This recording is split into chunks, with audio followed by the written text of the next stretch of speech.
Hello friends, நான் உங்கள் பருதுமலை அடியேன். நம்ம சேனலில் ரொம்ப நாளாக வீடியோ போடாமல் இருந்தோம். இன்றைக்கி நம்ம எதை பற்றி அப்டேட் பண்ண போகிறோம் அப்படின்னா, நம்ம பருதுமலையை பற்றி ஒரு முக்கியமான விஷயம் சொல்ல போகிறேன்.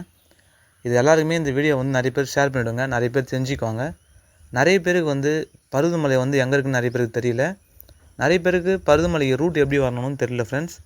அதனால் முடிஞ்ச வரைக்கும் இந்த வீடியோ நிறைய பேர் ஷேர் பண்ணிவிடுங்க. நான் நிறைய முக்கியமான விஷயம் சொல்கிறேன். என்ன அப்படின்னா, நீங்கள் பருதுமலைக்கு வரணும் அப்படின்னா நீங்கள் தமிழ்நாட்டில் எங்கே இருந்தாலும் சரி, தமிழ்நாடுன்னு சொல்ல வேணாம், நீங்கள் இந்தியாவில் வேர்ல்டில் கூட எங்கே இருந்தாலும் சரி, நம்ம திருவண்ணாமலை மாவட்டம் திருவண்ணாமலை இருக்குது. திருவண்ணாமலை அண்ணாமலை கோயில் தெரியாதவங்க யாருமே கிடையாது. ஆனால் திருவண்ணாமலை வந்துடுங்க. திருவண்ணாமலைக்கு வந்துட்டீங்க அப்படின்னா, திருவண்ணாமலையிலேருந்து பருவதமலைக்கு 25 கிலோமீட்டர் வரும். நீங்கள் அங்கேருந்து பஸ்ஸு தான் வரும். ஷேர் ஆட்டோவில் வரலாமான்னு சொல்லி நிறைய பேர் கேட்குறாங்க. ஷேர் ஆட்டோவில் வந்தீங்க அப்படின்னா அதிகமாக காசு கேட்பாங்க. எப்படியும் ஒரு 800லேருந்து 900 வரலையும் கேட்பாங்க. ஆனால் நீங்கள் முடிஞ்ச வரைக்கும் ஆட்டோவில் தவிர்க்கிறது நல்லது. பஸ்ஸில் நீங்கள் வரணும் அப்படின்னா, பஸ் டைமிங் பார்த்தீங்கன்னா, நம்ம திருவண்ணாமலை பஸ் ஸ்டாப்லேருந்து பருவதமலைக்கு நான் போகணுன்னு சொல்லிட்டு நீங்கள் அங்கே கேட்டாலே சொல்லிடுவாங்க. பஸ் சொல்லிடுவாங்க. பஸ் டைமிங் காலையில் 5 மணிலேருந்து நைட்டு 9 மணி வரலும் பஸ் இருக்குது. மலை உச்சிக்கு போகிறதுக்கு கர்லாடி தென்மாதிமங்கலம் வழின்னு 2 வழி இருக்கிறது உங்களுக்கே தெரியும். அதனால் அது உங்களுக்கு பிரச்சனை இல்லை. நீங்கள் எந்த வழியில் போனோமோ நீங்கள் பஸ்ஸில் ஏறிட்டு நான் கர்லாடி வழியில் போனோம், தென்மாதிமங்கலம் வழியில் போகணும்னு சொல்லிட்டு நீங்கள் கேட்டுங்க. புதுசாக வரவங்க பருவதமலைக்கு போகணுன்னு சொல்லி நீங்கள் கேட்டாலே அவங்களே இறக்கி விட்ருவாங்க. அதே மாதிரி இன்னொரு முக்கியமான விஷயம், இது நிறைய பேருக்கு தெரிஞ்சிருக்கும். இந்த விஷயம் என்னென்னா, மலை ஏறத்துக்கு டைமிங் இருக்குது.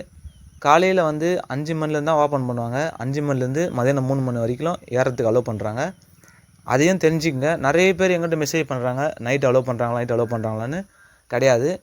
உங்களுக்கு நைட்டு எப்போ அலோவ் பண்ணுறாங்க அப்படின்னா, பௌர்ணமி ஒரு நாள் மட்டும்தான் நைட்டு அலோவ் பண்ணுறாங்க. சரிங்களா?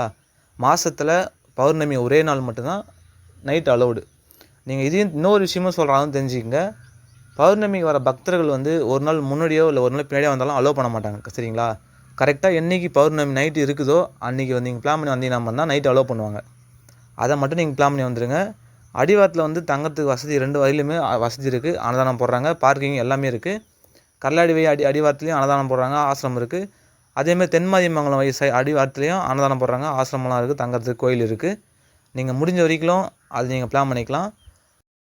நான் எல்லா பக்தர்களுமே ஒரு முக்கியமான விஷயம் ஒன்று சொல்லிக்கிறேன் கடைசியாக. என்ன அப்படின்னா, பருவதமலைக்கு வர பக்தர்கள் முடிஞ்ச வரைக்கும் ஸ்மோக்கிங் ஐட்டம் எதுவுமே எடுத்துன்னு வராதீங்க.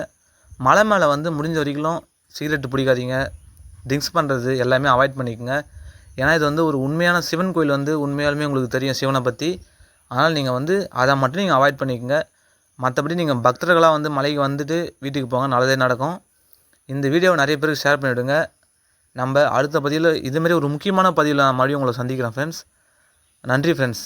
ரொம்ப தேங்க்யூ ஃப்ரெண்ட்ஸ்.